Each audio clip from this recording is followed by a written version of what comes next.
Bom dia, boa tarde, boa noite, boa madrugada e parabéns mais uma vez pela busca do conhecimento. E vamos lá estudar mais um pouquinho para a gente conseguir nossa aprovação no exame, né, da Ordem dos Advogados do Brasil. Nosso conteúdo, mais uma vez, vai ser relacionado com ética constitucional e administrativo, direitos humanos internacional e tributário e administrativo. Tributário e administrativo. Na verdade, administrativo eu acabei falando duas vezes, né? Ou tributário. Bom, nós temos que lembrar de sempre, isso aqui, nunca confundir subestabelecimento com e sem reserva de poderes, no subestabelecimento com reserva de poderes, tá? É importante você saber que o advogado, na hora que ele transfere o poder para um outro, ele não precisa comunicar ao cliente. No caso de não reservar poderes algum, ele precisa realmente comunicar. Renúncia é quando o advogado não quer mais cuidar da causa, aí, tecnicamente, ele vai ser obrigado, ainda assim, a ficar por um período cuidando do processo, mas ele vai mandar o aviso de recepção e por 10 dias ele cuida, mas depois ele não tem mais responsabilidade alguma, tá? Aqui eu coloquei sem cobrar honorários, é porque o advogado subestabelecido com reserva de poderes, em regra, ele está cobrindo alguns atos processuais somente do advogado subestabelecente, né? Mas é possível que num contrato estabeleça, sim, a possibilidade do subestabelecido com reserva de poderes vir a cobrar honorários. Isso é raro, mas está escrito no Estatuto da OAB.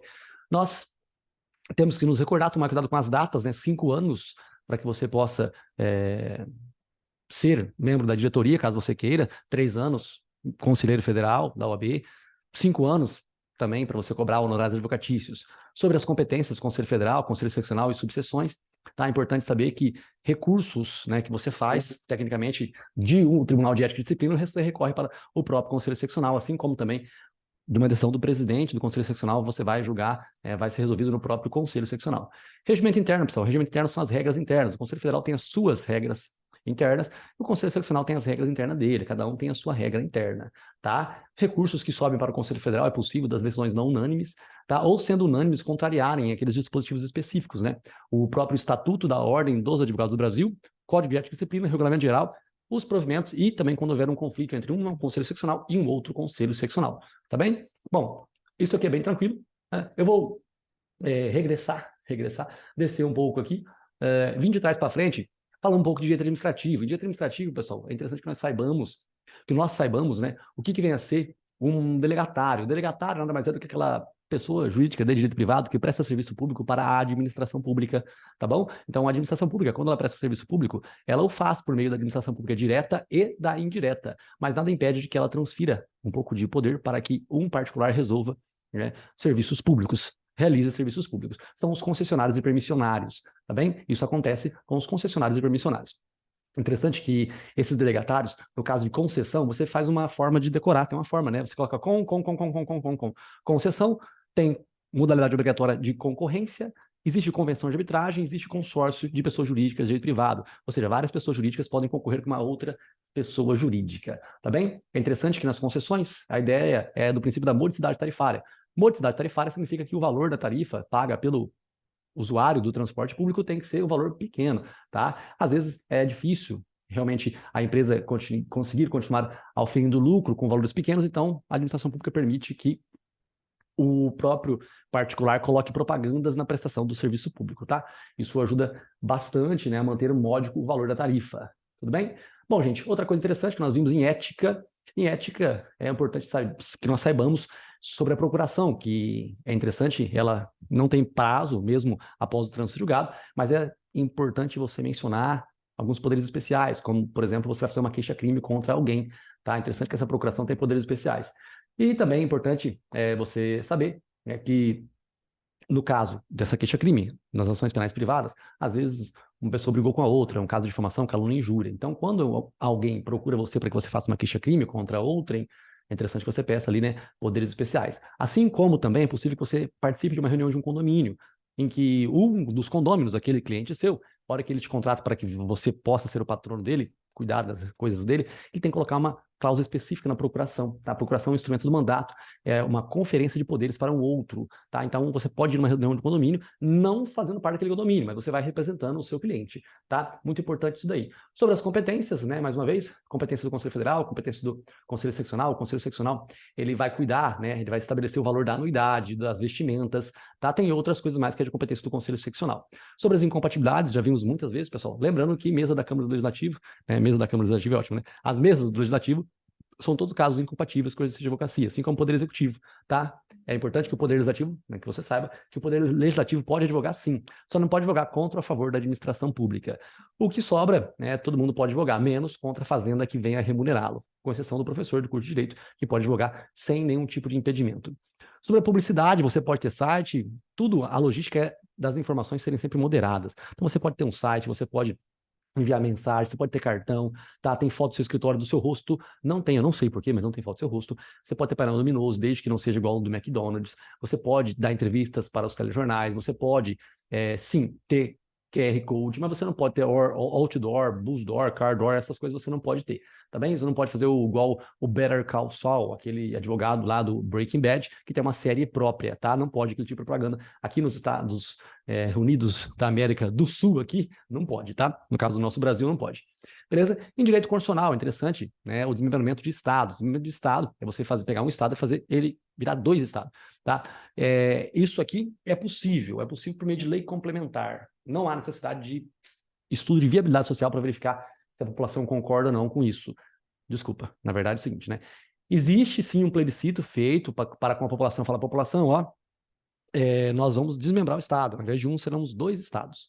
Então, isso existe sim, existe um plebiscito, tá? Uma avaliação prévia, tá? Acontece que não precisa de fazer um estudo de viabilidade social, tecnicamente, isso precisa no município, mas no estado não tem essa condição de verificar a viabilidade social. Na cidade que eu moro, aqui em Votuporanga, no estado de São Paulo, teve esse estudo uma época e verificou-se que não era viável. O estado do Pouso Bom, ele era maior do que a própria cidade de Votuporanga, né? E aí eles queriam se tornar um outro município. E não era viável administrativamente, consequentemente isso aqui acabou não acontecendo, tá? Para desmembrar estados, lei complementar, para desmembrar município, apenas lei estadual, tá? Também tem plebiscito. Não tem prazo para desmembrar estado, mas prazo para desmembrar município estabelecido por meio de lei complementar. Ok? Bom, eu acabei comentando aqui, né, sobre a de referendo. Então, eu estava explicando, plebiscito é alguma coisa que vem antes, referendo é o que vem depois. Ou seja, quando o chefe de Estado ele pega e assina o tratado internacional sobre qualquer coisa lá fora, esse negócio vem aqui para o Brasil e dentro do Congresso Nacional isso aqui vai ser referendado. O que é referendado? Referendado é que vai ser confirmado.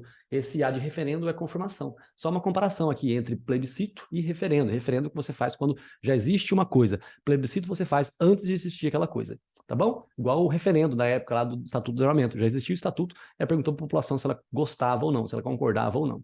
Tá bem? Bom, aqui o Congresso Nacional, pessoal, quando ele referenda, ele vai pegar o Tratado sobre Direitos Humanos, e esse Tratado sobre Direitos Humanos, na hora que ele for votado aqui no Brasil, se ele for votado e alcançar uma quantidade de votos igual a de uma emenda constitucional, ele vai ter força de emenda constitucional. Se ele não alcançar, ele vai ter força supralegal. O Tratado sobre Direitos Humanos, ele fica nesses 2 contextos, ou supralegal ou força de emenda constitucional, tá? Agora, se for um outro tratado sobre qualquer outra coisa, tratado de direito tributário, por exemplo, aí ele não vai entrar aqui, tá? Ele vai ficar com uma força de lei mesmo normal, tá? Lei ordinária ou lei complementar, não vai ter força supralegal, não. Beleza? Maravilha, tranquilo e fácil.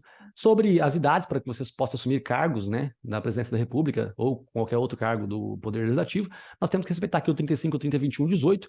Lembrando que o presidente, o governador, o prefeito tem essas idades aqui. Deputados, sejam eles federais, estaduais ou municipais, ficam nessa reta aqui. Senador, 35 anos, vereador aqui. Lembrando que todo mundo tem que ter essa idade na data da posse. Significa que o presidente pode se candidatar, ele pode registrar a candidatura dele com 34 anos, mas na data da posse ele tem que ter 35.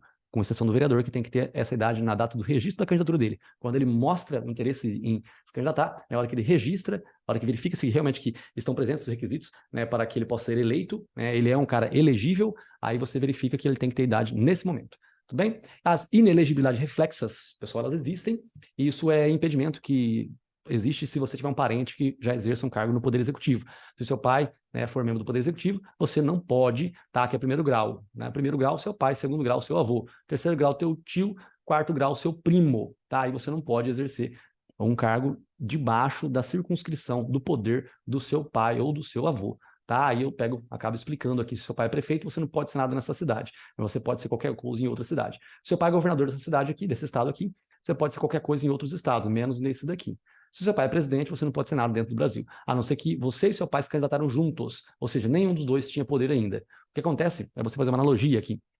Quando é que você não pode exercer um cargo se o seu pai é poder executivo? Quando o teu pai já é poder executivo. Porque se você e seu pai se candidatam juntos, tecnicamente a gente entende que você não se deu bem com o teu pai não te beneficiou de forma alguma. Agora, se seu pai já era prefeito, já era governador, aí você dá para entender que você foi beneficiado com relação a isso, tá bem? Esse aqui foi um exemplo bem simples, pessoal, às vezes, né, de uma logística dos freios e contrapesos aqui, né, que tem o poder legislativo, executivo e judiciário. Imagina, o judiciário aqui, os ministros do STF, eles têm um grande poder, porque uma simples decisão dele, uma simples liminar pode durar até 3, 4, 5 anos. Liminar, você sabe que é uma coisa que deveria ser rápida, né?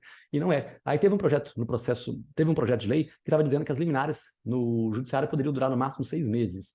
Só que isso não foi respeitado, né? Na verdade, o processo legislativo foi passado aqui, só que chegou no presidente da República, ele vetou esse projeto de lei que iria limitar o poder de uma liminar do Supremo Tribunal Federal. Olha essa coisa interessante, né? Os freios e contrapesos aqui, checks and balance, na prática, isso aconteceu aqui no Brasil, tá? Bom, maravilha, gente. Aqui nós temos também remédios constitucionais, habeas corpus, habeas data, esses remédios constitucionais são muito importantes, e se eventualmente, né, não couber nenhum dos dois, você faz um mandado de segurança. Por exemplo, se você quiser conhecer um dado sobre a sua pessoa, habeas data. Agora, se você quiser conhecer um dado sobre um concurso público, aí é mandado de segurança. Por quê? Porque habeas data serve para que você conheça, corrija ou complemente um dado sobre a sua pessoa, não sobre a pessoa de um outro alguém, tá bem? E aí você entende que, tecnicamente, o mandado de segurança ele é algo subsidiário, tá? Eu acabei fazendo uma comparaçãozinha aqui, né, que a DPF também ela é subsidiária. É legal que mandado de junção é para você atacar, né, a lacuna na lei, assim como a ação direta de inconstitucionalidade por omissão, também você se vale dela para atacar omissão legislativa. Tá bem? Beleza? Maravilha, simples e fácil como língua portuguesa. E aí acabei aqui colocando mais uma vez o 444 e reiterando a ideia de que partido político com representação no Congresso Nacional é uma ideia de que basta que você tenha um senador lá que você já está representado no Senado ou até no Congresso Nacional, tecnicamente, para poder fazer umas ações dessa daqui, a DC, a DI, a DO e a DPF. Tá? Na questão em si da prova, número 3, tinha uma ideia sobre o que é o grau de preferência para julgamento dentro do Tribunal de Justiça. Se você tiver uma ação dentro, ela vai ser julgada? Vai. Mas antes dela ser julgada, um habeas corpus será julgado, né? Mandado de segurança será julgado e habeas data serão julgados. Tá bem? O habeas data ele tem preferência, sim, mas ele não fica na frente de habeas corpus e habeas data para julgamentos, para fins de julgamentos, tá bom? Bom, outra coisa importante é sobre cargos, né? Cargos aqui, nós temos o ministro, né? O ministro, enfim, o ministro na prefeitura tem o secretário, né? Então tem ministros, tem secretários, e esses caras, por sua vez, eles podem extinguir cargos públicos quando vagos, né? Tanto ministros quanto advogado-geral da União, tanto quanto o procurador-geral da República. Extinção de cargos públicos quando vagos por meio de decretos regulamentares autônomos. O decreto regulamentar autônomo é aquele que não é um decreto regulamentar executivo. O executivo é aquele que dá fé à execução à lei. O autônomo é aquele que ele não está abaixo de uma lei, mas ele pode sim ter uma força normativa. Ele tem uma força normativa. Só você imaginar, né? A lei aqui, ela é como se fosse o gerente de uma empresa. A Constituição Federal é como se fosse o dono da empresa. Esse cara aqui, o decreto regulamentar executivo, é como se fosse o empregado da empresa. Então, ele deve obediência ao gerente, tá? Diferente do que acontece com esse cara aqui, que foi contratado pelo próprio dono da empresa. Ele só deve obediência à própria Constituição Federal, o decreto regulamentar autônomo. Tá bem? Sobre vacância do chefe dos cargos do Poder Executivo, você tem aqui o presidente, né? O único sucessor é o vice, tá? E se os dois não estiverem mais presentes, aí você vai ter a substituição pelo presidente da Câmara, do Senado e ministro do STF, tá? São substitutos, sempre cargos de brasileiros natos, tá? E aí haverá eleições diretas ou indiretas. Diretas pelo povo em 90 dias, indireta pelo Congresso Nacional em 30 dias. O mandato será um mandato tampão. Se a pessoa for eleita aqui no finalzinho dos últimos 2 anos, ela não vai ter mais 4 anos de mandato. Serão 2 anos, 1 ano, 1 ano e meio ou 6 meses de mandato. Somente isso. Mandato tampão. É isso. Tá bem? Sobre os órgãos do Poder Judiciário, pessoal, é interessante você observar a hierarquia, né? Juiz para TJ, TJ para STJ, juiz do trabalho para TRT, TRT para TST. Essa ordem aqui é muito importante. Só que, excepcionalmente, é possível que um juiz estadual tenha uma competência federal. E aí, se eventualmente isso ocorrer, o teu recurso vai subir para o TRF, não para o TJ em si. Tá bem? Outra coisa importante, muitas coisas importantes, né? Muitas coisas importantes, é você visualizar aqui, né, os órgãos da ONU e também os órgãos da OEA. Da OEA você tem a Comissão Interamericana e a Corte Interamericana. Na ONU você tem a Secretaria, o Conselho de Segurança, a Corte Internacional de Justiça, a Assembleia Geral da ONU e o Conselho de Segurança. Tá? Na verdade, aqui em cima, no caso, eu falei Conselho de Segurança, mas é Conselho de Tutela, né? Conselho de Segurança está aqui. Conselho de Segurança e a Assembleia Geral da ONU, eles podem pedir pareceres à Corte Internacional de Justiça. Corte Internacional de Justiça julga países, Tribunal Penal Internacional julga pessoas. Importante você saber que o Tribunal Penal Internacional ele foi criado para que evitasse aqueles tribunais de exceção. Tribunais de exceção são aqueles tribunais que são criados para julgar um caso específico. O Tribunal de Nuremberg foi criado especificamente para julgar o caso do nazismo. O Tribunal de Bagdá foi um tribunal criado especificamente para julgar, né, o Saddam Hussein. Então, são coisas meio que, assim, de certa forma, mesmo você criticando, né, o que aconteceu no passado, é difícil você julgar uma pessoa de maneira imparcial se as próprias vítimas vão julgar o cara, né? Bom, tribunal aqui, pessoal, tribunal não, tributos, né? Os tributos você tem aqui. Tributos são impostos, tributo é a palavra gênero que engloba algumas espécies tributárias, contribuição de melhoria, taxa, impostos, contribuições sociais e empréstimos compulsórios. A taxa ela é de competência comum, todos os entes federativos podem instituí-la, né? E a taxa, pessoal, ela tem que ser assim tecnicamente divisível, específica, né, de prestação compulsória e posto à sua disposição. Então você não escolhe se você vai deixar o lixo na sua casa, você é obrigado a usar. E se você mora na praia, mesmo morando na praia, você também vai pagar a taxa porque ela é compulsória, né, de pagamento compulsório, não tem como você escolher. É específico, divisível, porque você pode imaginar que existe um plano diretor numa cidade acima de 20 mil habitantes, em que no setor industrial o recolhimento da taxa de coleta de lixo ele é diferente dos demais setores, por exemplo, setor urbano, ou a parte de parque ambiental, tá bom? Então você tem aqui o setor industrial num plano diretor estabelecido pelo próprio município em si. Bom, existe a taxa, né, de serviço e a taxa do poder de polícia. Poder de polícia, CNH, você tem também, além da CNH, você tem alvará para construção, porte de arma, coisas nesse sentido. Tá? Importante que você saiba que tarifa e preço público são formas de pagar uma concessionária, tá? E em direito financeiro, você estuda isso aqui. Hoje em dia a gente não precisa saber, tá? No próximo exame, a gente vai acabar já tendo necessidade de saber isso daí, tá bom? Gente, sobre a competência dos impostos, né? Já decoramos isso aqui, tá? Perito faz risquinho do lado, competência da União mais o IGF. Lembrando que GSIR, competência de lei complementar. Grande fortuna, empréstimo compulsório, contribuição social residual e imposto residual, tá? E a contribuição sobre iluminação pública, ela é de competência dos municípios e, consequentemente, do DF, porque tem uma competência mista de estados e municípios, este ente federativo aqui, da mãozinha, o DF. Tá bom? Beleza? Maravilha?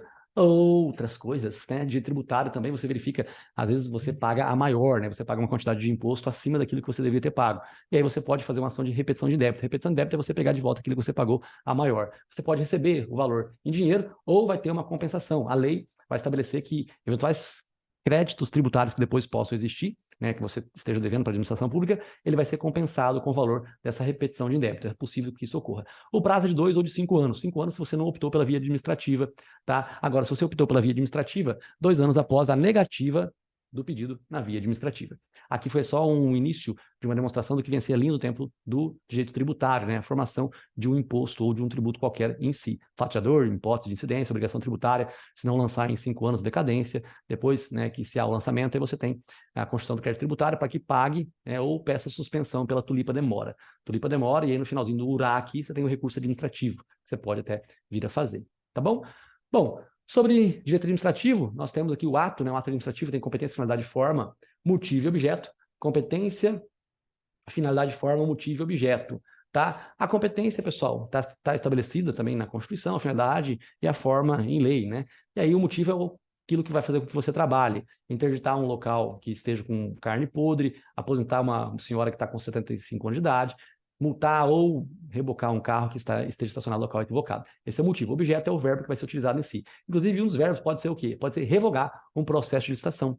Tá? Nada impede que uma licitação tenha sido iniciada e mesmo depois que se encontrou o vencedor, ainda assim você pode revogar, né, por meio de conveniência e oportunidade, aquela licitação. Então não haverá a prestação mais daquele serviço público, tá? Nada impede. Revogação é por meio de oportunidade e conveniência, anulação é quando é realmente algo ilegal. Correto? Beleza? Simples e fácil como tudo língua portuguesa. Nós temos a administração pública, né, e o poder hierárquico, né? Na desconcentração administrativa você tem uma hierarquia, né, em que há a delegação de funções e que há também a avocação. Delegar é passar a competência para fora. Na setinha aqui você está pagando, passando para fora. Avocar você está pegando para dentro, está puxando para dentro de si. O poder disciplinar, o poder de polícia é a punição. Não existe punição no hierárquico. O nome que se dá é punição no poder disciplinar ou poder de polícia. Poder de polícia é a punição para aquelas pessoas que não estão vinculadas com a administração pública. Poder disciplinar, quando existe vínculo com a administração pública. Esses poderes são frutos, né, da supremacia do interesse público sobre o particular. E o poder normativo, já vimos aqui hoje, né, o exemplo de decreto regulamentar executivo e decreto regulamentar autônomo. Decreto regulamentar autônomo é uma forma de extinguir cargos públicos quando vagos, sem ser por meio do paralelismo das formas. Se um cargo público tem que ser criado por lei, consequentemente, ele também pode ser extinguido por meio de lei. tá? Aqui nós temos a administração pública, né? E eu só mostrei aqui para você verificar que todos os entes da administração pública, eles prestam serviço público e também, consequentemente, devem licitar. A licitação deve ser feita por todos eles e existe improbidade administrativa em eventuais casos de enriquecimento ilícito, prejuízo erário ou ofensa aos princípios da administração pública. Gente, para você conseguir acertar questões de improbidade administrativa, até chutando, é só você colocar uma coisa na sua cabeça. Improbidade é desonestidade. Se houver desonestidade para com a administração pública, não importa se seja de pessoas públicas ou pessoas particulares, vai ter a aplicação da lei, né, de improbidade administrativa, 8429, tá bom? Beleza? O presidente não participa, ele vai sofrer, né, o processo de impeachment, tá? Ele acaba sofrendo o processo de impeachment. E aqui, mais uma vez, é uma logística importante sobre o consórcio público, que pode ser de direito público e ter o nome de associação pública, ou de direito privado, tá? Protocolo de intenção é a intenção que o executivo tem de ajudar um certo setor da administração pública. E aí isso vai ser ratificado pela lei do Poder Legislativo respectivo, que se não for feito, né, em um ente federativo específico em mais de 2 anos, vai precisar da anuência, da concordância dos demais entes federativos para que possa fazer parte desse consórcio público. Tudo bem? Beleza? Simples e fácil, como língua portuguesa. E aqui também nós temos, né, a administração pública, né, as fases da declaração, né, da desapropriação, perdão. A fase da declaração e a fase da execução. A fase da declaração é a fase em que vai dizer por que se precisa, né? Qual a necessidade da utilidade daquele imóvel em si. E a fase da declaração, ela pode também estabelecer o interesse social. Necessidade, 2 risquinho, 2 dá 4, 4 fica perto de 5, ou seja, no caso de necessidade e utilidade pública, o bem tem que ser feita uma obra, uma reforma, ou seja lá o que for que a administração pública queira fazer com aquela propriedade desapropriada, em 5 anos. Se não fizer nada, vai caducar, vai ficar 1 ano aqui sem poder fazer nada para depois declarar novamente. No caso de interesse social, 2 anos. Por fim, quem executa é a administração pública, seja ela direta ou indireta, inclusive os próprios delegatários podem executar, ou seja, um particular também pode executar aquilo que foi declarado numa desapropriação pela administração pública. A administração pública direta que faz a desdeclaração, mas excepcionalmente uma agência reguladora, por exemplo, a Anatel, pode dizer que vai precisar de um pedaço de terra num sítio para passar um poste lá, né? Beleza? É isso então, gente. Esse é o conteúdo da prova número 3. Foco for Fé, depois de muito estudo. Parabéns pela busca do conhecimento. E vamos continuar aqui com as nossas revisões. Espero que você possa ver as anteriores, né, ver as posteriores e fazer as questões, pessoal, porque as questões é o que vai definir, que vai te trazer tranquilidade para conseguir a sua aprovação, tá? E se possível, não deixe de curtir esse conteúdinho aqui e encaminhar para algum colega caso você queira. Valeu? Foco for Fé, depois de muito estudo. Tchau!